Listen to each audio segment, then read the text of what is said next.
अंतिम ईश ग्रंथ कुरान के अध्याय नंबर 4 के वाक्य नंबर 54 में कहा गया है, लोगों को अल्लाह ने अपने विश्वव्यापी नियमों के आधार पर जो कुछ दिया है उससे कुछ लोग हसद करते हैं।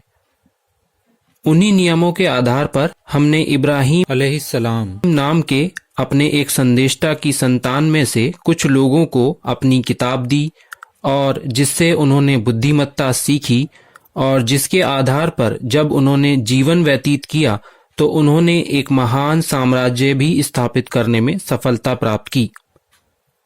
इस वाक्य से हम 3 बातें समझ सकते हैं। एक ये कि किसी भी मनुष्य के पास जो कुछ है वो ईश्वर की कृपा है, और ये तो आम बुद्धि की बात है कि ये कृपा आललटप नहीं है। इसके लिए कुछ यूनिवर्सल नियम हैं जिनके आधार पर पालन करके कोई खुशनसीब बना है, कोई नियमों का उल्लंघन करके बदनसीब और कम नियमों का पालन करके कम नसीब।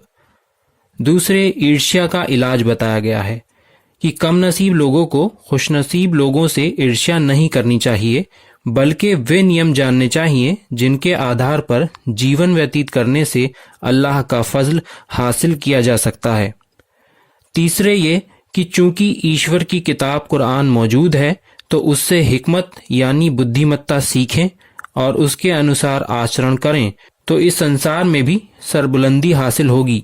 ये कुरान का वादा भी है और इतिहास भी गवाह है कि ऐसा ही होता है, जैसा इस वाक्य में इब्राहीम अलैहिस्सलाम की संतति के बारे में बताया गया। धन्यवाद।